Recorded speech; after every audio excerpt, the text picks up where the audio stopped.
Hello, everybody. AJ the CEO here, and thank you so much for entering the media booth. And this is where we pretty much, how I guess, describe this podcast is if you were a part of my media ministry, and we need to have some talks about some other stuff that might be for training, mindset, and just typical stuff that most people don't want to talk about, but a lot of people have in their mind when it comes to church media ministry.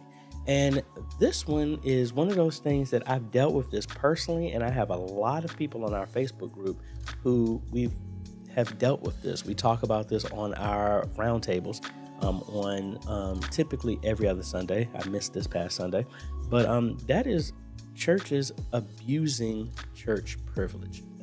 Now, how do I define church privilege? That is, again, if y'all don't know, I'm a preacher's kid, been in church my entire life, and there are some things that churches have a mindset of that they just expect. Like, for example, religious organizations can be classified, or typically are classified, as a 501(c), so that they're not taxed by the government and other things like that. Now, there is a form that you actually have to fill out so that you're listed, but it's implied that churches are given that privilege even if they don't sign that form.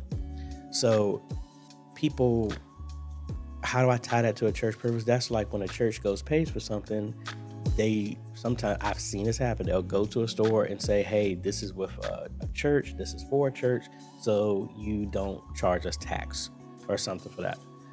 Some companies insist, okay, show us the form, or they look you up, and then if you don't see it, then you just get charged just like anything else.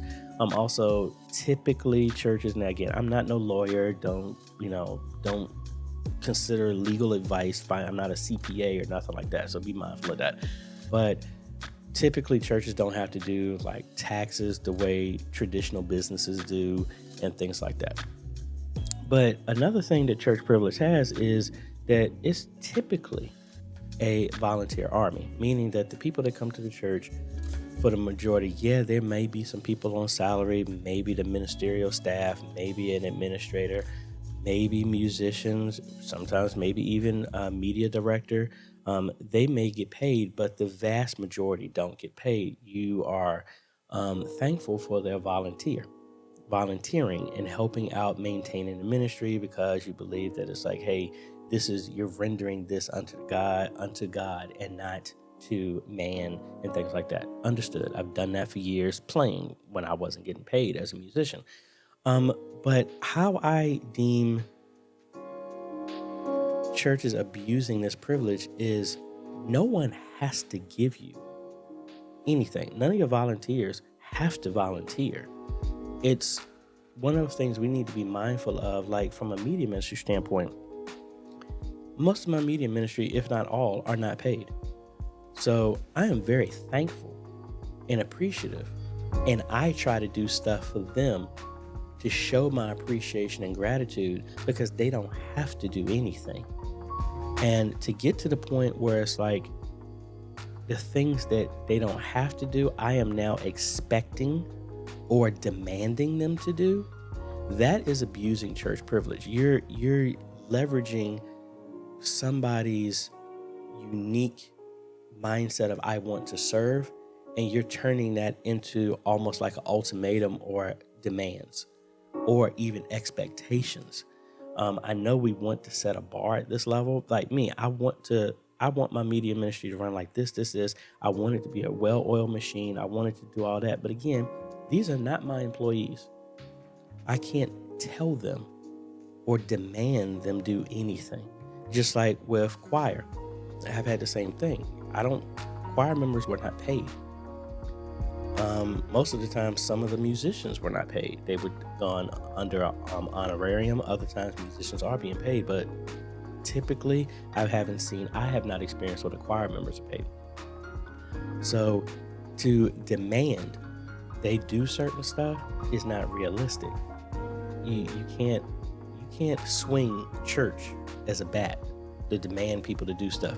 Now, the other reason I started off with business, because that's a lot where this is coming from, and I run multiple businesses. I deal primarily with churches, And the other church abuse I've seen is I've seen churches asking for a hookup, not paying stuff on time, thinking that they shouldn't have. Like, why are you? I mean, literally, I've had and heard of churches. I'm hemming and hawing because I'm trying to convey this properly. I've had a lot of companies say that they just don't want to deal with churches because churches have abused their privileges. They don't want to pay on time. They always want to change the rules after stuff has already been done. It's a bad stigma, unfortunately, with churches when it comes to their mindset of how they conduct business, how they act, and that's outside of the building and inside of the building. I talked about, again, originally how they are treating their people. And that's one thing that I always talk about, that let's just call it what it is. A lot of people, the world, consider Christians a bunch of hypocrites. And I can't knock them for that because of how, unfortunately, a lot of us act. When it comes to a business standpoint or just dealing with people, what do you think people think when the church can't pay their bills on time? The church pays their bills late. They just drag stuff out, don't answer the phone when money is owed, or when creditors are calling and stuff like that. Or they just run people dry who work. People that put in, like, again, I'm not suggesting that churches need to give them, benefits and all this other stuff like an employee. That's not it. You can pay anybody multiple millions of dollars. And there are people who get paid millions of dollars in their jobs and they still quit. Why do they quit? Because they're unsatisfied, how they're being treated, how they're being talked to, they're not being appreciated. Contrary to popular belief, most people leave because of that. It's not about money. Because if it was, people who were getting paid tons and tons and tons and tons of money from a certain position would never leave. But all of us know of people who've been making good money, but they left. So it's not about the money. It's about how we treat people. And then, especially as a church, we're supposed to be mimicking Christ-like behavior here. And it says, in the word, it even says that render unto Caesar, render unto God what's God's. So when we're not of this world, we're in this world, but not of this world. And we have to play, while we're in this sand pit that sometimes does not own, we do not own, we have to play by those rules. So if you have an internet bill, you have contractor bills, you have electrical bills, whatever it is, pay them on time. Like, why would you want to add something to a stigma that everybody already thinks that we're hypocrites? Why would we continue to do activities that contribute to why people view us that way? And then more importantly, now let's go inside the house. No one has to do anything. So when you have people that want to do something, celebrate, honor, appreciate them. I'm not saying, roll out a red carpet, but at the same time, I'm saying don't turn them into a red carpet.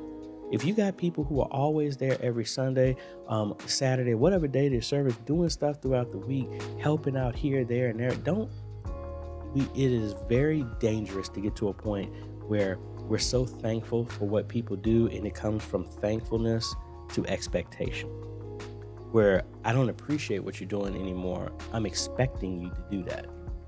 Like, oh, we pay a musician. Now, I got to be careful how I say this. If you have somebody in the church, if you're an employee to where you're being paid, yeah, you do have an expectation because you are hired. Like when I was hired as the musician and the choir director, I was expected to be there on time, to be prepared, to have the music taught, to instruct. That was my job.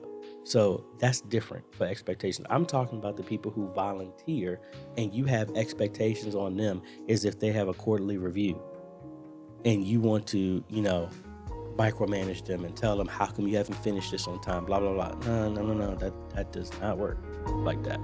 That's the quickest way for you to get somebody to walk out and not deal with you. So again, this is more stuff about leadership. We have to be careful that I was reading a book and it says everybody is an egotist. And it's not a bad thing, but you got to realize that it's about building up each other and telling them and encouraging people. Because it's like, if I see somebody that's busting their butt and they're not getting paid for what they're doing, why in the world would I come behind them and be like, how come you weren't here? You're late. You did it. No. I'm just thankful that you're here. Because it could have been, and I've done this before, where it was just me running everything. So I'm very much thankful when I have other people working like John, Sister Alicia, and other people that are in my current media ministry. I'm beyond thankful for that they're there in times I've left and I've had to do stuff for business or go out of town, and they've held it down, and I am very thankful for that. I'm not sitting there like, why are you not here? Why? No. And we got to be careful of that, to where if we want to have this community where people want to come in, we can't sit here and demand people to act a certain way as if I'm their boss and they're your employees. And we also need to represent Christ in the earth realm, meaning that we need to be the best patrons, clients that any company has ever had. Not about taking your sweet time to pay bills on time, defaulting on stuff, changing stuff, being troubled businesses. Because guess what? When you do stuff like that, when your ministry does stuff like that, you put a bad stigma on other ministries. So when that same company that had a deal with you goes to another ministry, now they have these preconceived notions. Are y'all going to be just like another one of these churches that we don't want to deal with? And let me give you an inside scoop. Most of the companies who deal with churches, because they've had an issue, that's why they railroad you. Because they're like, oh, we know you're going to get over on it. You're going to try to get over on us. So let's jack the price up 3 times higher so that when you don't pay everything, we've already gotten what we need out of this project. I've had so many times installs that I normally do personally. I've come behind and found out that a company was offering the same thing and they were charging 5 times more than what I was. And they were using less quality stuff than what I use. Why do stuff like that? Sometimes they're bad companies that just want to get people like that. But then there are other times that they've had a very bad stigma with certain churches in ministries as a whole. So it's two-sided. Don't just think that you're a church, that you're God's gift to man and you can act any type of way that you want. That's not it. Also, don't think that because you're a church and you have people in your church working, that you can treat them any type of way that you want. Just be very mindful of that. That's why I always say at the end of my live streams, I want to thank and tell everybody who's associated with media ministry that I'm very thankful for what they're doing, even if I'm not in their media ministry, because they don't have to do. No one has to watch my channel. No one has to come to my Q&As. So I appreciate that. And more importantly, no one has to continue to educate themselves. They don't have to, but the fact that they do, I'm appreciative of that. And now those are things that, especially if you're not in media ministry and you're watching my channel, if you're a pastor or you're laity or whatever that's in church, man, go ahead and give it up for your people who have been holding it down since the pandemic started, who are constantly doing stuff to help your ministry move forward, because they don't have to do that. And if they didn't do that, where would you be? So again, folks, be careful about abusing the privileges and rights that we have. They're awesome that we have it, that God has given that stuff to us, but it's a very slippery slope to where instead of being appreciative of what we have, we start expecting and demanding those things as if we're entitled. No one is entitled to give you anything. So that's inside the church and outside of the church. So let me know what y'all think about that. Have you experienced any stuff like that where you feel like churches abusing the privileges that they have? Maybe there's other things I didn't talk about. Let me know down below so we can keep this conversation going, because this podcast is meant to talk about the things that a lot of us have and we have in our minds. And I know they're there because we talk about them on our roundtable, but they're not being talked about enough. And this is how we move forward. We don't just hide and put issues up under the rug and think things are going to get better. We need to talk about them, bring a light to them, put a spotlight on them so we can examine them, look at them, reevaluate them, and then completely get rid of them so that we can move forward. So thank you so much for watching and listening, and we'll be catching y'all on the next media booth, folks. Later.